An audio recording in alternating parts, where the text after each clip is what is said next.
La campaña Nadal Solidari se pone en marcha un año más en la localidad de Torrent.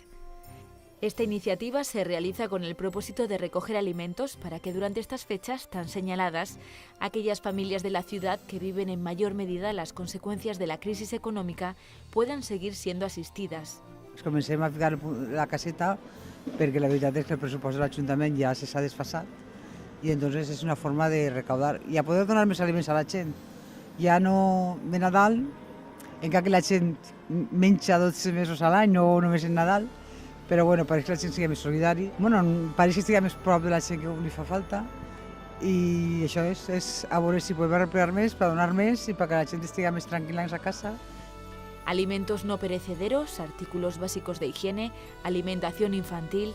Desde hoy hasta el próximo 3 de enero, todos aquellos vecinos de la ciudad que deseen colaborar podrán hacer sus aportaciones en el stand situado en la Plaza Obispo Benlloch. Los alimentos y artículos de necesidad básica se destinan al punto de alimentos municipal, que atiende mensualmente a más de 2.300 familias. Allí un grupo de voluntarios se encarga de recoger y clasificar las aportaciones. Los voluntarios tienen que hacer todo el recuento.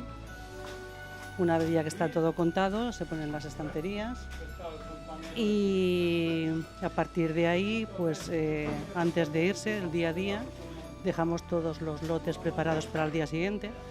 Todos los lotes son unas 90 familias diarias aproximadamente lo que estamos dando.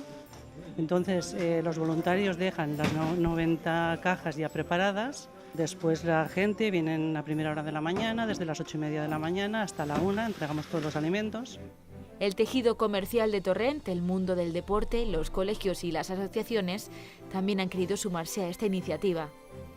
La campaña Nadal Solidari es una manera más de animar a los ciudadanos a ser solidarios en esta Navidad y colaborar con los torrentinos que más lo necesitan.